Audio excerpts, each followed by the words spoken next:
दोस्तों महाराष्ट्र से एक बड़ी खबर आ रही है और ब्रेकिंग न्यूज आपको देने जा रहा हूं। महायुति सरकार के एक बड़े मंत्री ने अपना इस्तीफा दे दिया है, अपने पद से इस्तीफा दे दिया है और महाराष्ट्र के सीएम देवेंद्र फडणवीस ने ये इस्तीफा मंजूर भी कर लिया है, जो इसकी पुष्टि उन्होंने खुद मीडिया में प्रेस कॉन्फ्रेंस करके कही है।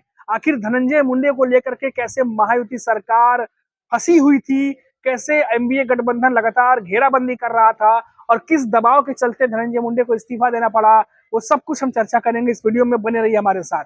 नमस्कार दोस्तों, मेरा नाम है मनीष कुमार सिंह और आप देख रहे हैं 4 PM महाराष्ट्र। दोस्तों अजीत पवार की एनसीपी से आने वाले बड़े नेता धनंजय मुंडे, जो कि महायुति सरकार में मंत्री भी हैं, और उन्होंने अपना इस्तीफा सौंप दिया है देवेंद्र फडणवीस को। और देवेंद्र फडणवीस ने भी मीडिया में जानकारी देते हुए बताया कि उनके पास इस्तीफा आया है, जिसे उन्होंने मंजूर कर लिया है। और ये सब कुछ दोस्तों एकदम हाई लेवल का, जो कहते हैं सियासत जो चल रही है इस समय, गरमाई हुई है धनंजय मुंडे को लेकर के। ये सब कुछ मामला है बीड़ में हुई संतोष देशमुख जो सरपंच है उनकी निर्मम हत्या को लेकर के है, जिसमें मास्टरमाइंड जो नाम सामने आ रहा है उनके ताल्लुकात धनंजय मुंडे से बताए जाते हैं, जिसको लेकर के एमवीए गठबंधन महाविकास अघाड़ी लगातार बीजेपी पर और महायुति पर दबाव बना रहा था कि धनंजय मुंडे का इस्तीफा लिया जाए। ये काफी समय से चल रहा था। यही नहीं दोस्तों, सिर्फ अपोजिशन ही नहीं बल्कि बीजेपी के नेता भी धनंजय मुंडे का इस्तीफा मांग रहे थे और बीच में देखा गया कि काफी उतार चढ़ाव भी देखने को मिला। सबसे पहले आपको बता दें कि जो बीड़ में सरपंच की हत्या हुई थी उसको लेकर के लगातार जांच चल रही है। सीआईडी से लेके एसआईटी तक स्पेशल टीम बनाई गई थी जो इस मामले की जांच कर रही थी। जिन लोग शामिल हैं उनके बारे में पता लगाया जा रहा था, उसके बारे में जांच किया जा रहा था। और क्योंकि धनंजय मुंडे के करीबी बताए जाते हैं जो आरोपी हैं, इसी वजह से धनंजय मुंडे का इस्तीफा भी मांगा जा रहा था।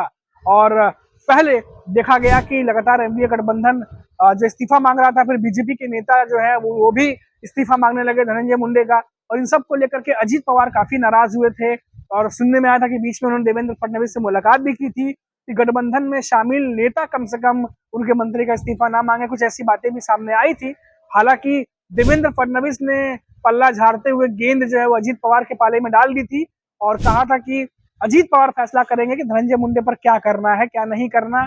और ऐसे में लगातार अब अजीत पवार से पूछा जाने लगा कि क्या वो धनंजय मुंडे का इस्तीफा ले रहे हैं नहीं ले रहे हैं।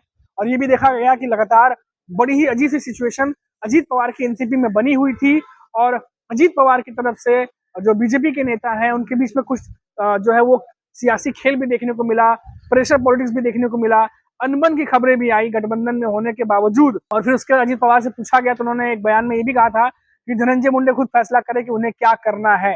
तो महायुति सरकार पर जबरदस्त तरीके से प्रेशर बना हुआ था और धनंजय मुंडे फिर भी इस्तीफा नहीं दे रहे थे और लगातार विपक्ष हमलावर था।